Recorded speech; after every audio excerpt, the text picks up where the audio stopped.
Saan? Dito, pwede na ito. Ayan, okay. Uwi namin iba. Sige. Merienda po muna kayo, Mang Hilario. Ay, salamat.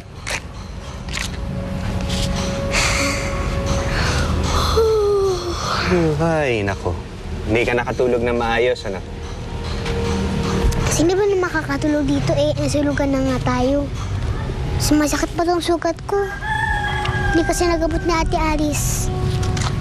Sinong Ate Alice? Mang Hilario, yun po yung kaibigan natin. Mabait po yun. Magaling nga po yun magamot eh. Doktor ba itong si Alice? Kay Hilario naman eh. Kung naalala niyo lang po, kung gaano kabait si Ate Alice. Alam niyo po, siya po nagpalaki sa akin. Siya po nag-alaga sa akin. Tinuruan niya nga po ako magpasya sa magsulat eh. Talaga? Napaka-swerte naman ang magulang niya si Alice na yan. Isipin mo, napakabait na ng anak nila. Marunong pang manggamot. Ako, kung ako lang ang tatay niyan si Alice, ako sigurado napakasaya ko. Libre pa ako sa paggamot. Tay Larry naman. Nasaan ba yung nanay ni Alice? Baka meron pa siyang isang anak. Ampunin ko na. Oh, inumin mo na ito. Sige na. Busin mo yan, ha? Tapos magpahinga ka. Huwag muna yung mga gimmick-gimmick na yan. Busin mo na. Sige na, inumin mo na. Yaya. Ano ba, iniingatan lang kita, ha? Buti nga hindi ka napahamak dun sa sa sunog na yun eh.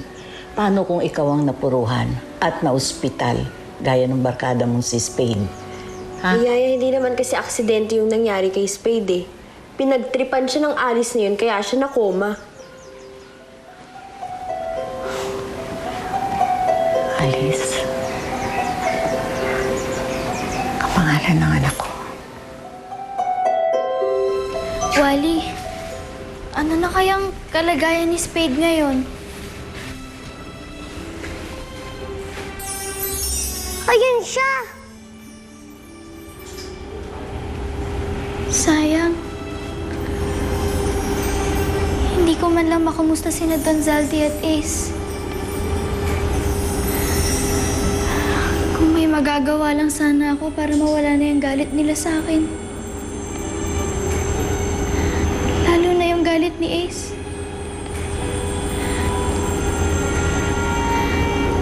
Alam mo, ate, meron ka naman magagawa para makalapit ka kay Kuya Ace. Ano naman yun? Di ba po sabi niyo noon, meron po kayong natulungan na may sakit? Ba't di niyo po gamutin si Kuya Spade? What? Wala pa rin sa iyo yung manika? Paano si Spade? Di ibig sabihin nasa ospital pa rin siya? Ang laki ng reaction mo, Sina. Pang CCP? Pang teatro, ha? Ganon? Kasi naman siyang pwede niya ikamatay yun. Wala naman sa usapan natin na papatayin natin siya, hindi ba? Kasalanan ko ba yun? Sa nawala yung manika, Sina, ganun gagawin ko. Pero Chang, responsibilidad mo pa rin yun. Hanggat di nabubunot yung karayom sa manikang yun, hindi gagaling si Spade. Pwedeng magalit sa'yo si Alice. Bakit? Ako ba ang nagtusok ng karayom dun sa manika? Kung mamatay man si Spade, kasalanan yun ni Alice at hindi ako. Pero Chang, kayo yung nag-utos, kaya pwede niya kayong sisihin. Hindi niya gagawin yon dahil nanay niya ako. Nagpapanggap ka lang na nanay niya, excuse me. Sige, ilakas mo pa para mabuking tayo. Pero Chang, iba yung nananakit sa pumapatay. Ayoko naman ng ganun. Gaga ka ba? Hindi mo ba alam na kapag nagagawa yun ng isang mangkukulam, lalong lumalakas ang karga niya? Aba, wala akong pakialam kung mamatay ang Spade na yan. Kung yun ang makakabuti para sa akin, abay, mas gugustuhin ko na lalo nang hindi makita yung manika.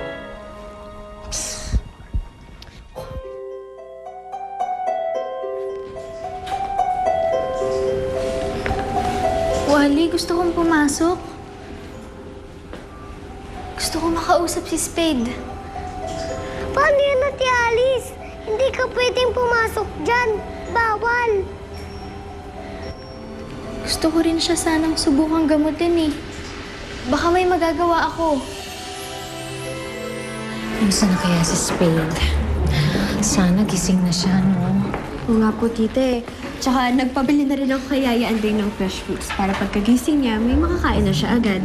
Oh, thank you, ha? Sige.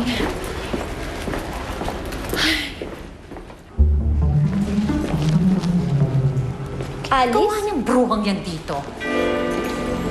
Hoy! Ha? Ang ginagawa mo dito? Siguro kukulamin mo na naman si Spade, no? Parang iya ka, ha? Kukulamin mo na naman ang anak ko! Papatayin mo talaga ang anak ko, ha? Miss Maggie, hindi po. Gusto ko lang po siyang subukang gamutin. Gamutin! Ikaw, pinaglululoko mo ako, babae ka! Ha? Gusto mo ikaw pahigain ko dyan? Makomatos ka? Ha? Halika, lumabas ka! Dan! Lumabas mo to! Lumabas mo to! Lumabas mo to! Ano sabihin? Lumabas ka! Ayun! Malapit ka sa anak ko, ha? Lumayas ka dito! Ano yan? Huwag nang huwag kang pupunta dito! Huwag niyong papapasukin yan! Mangkukulam yan! Mangkukulam! Ha?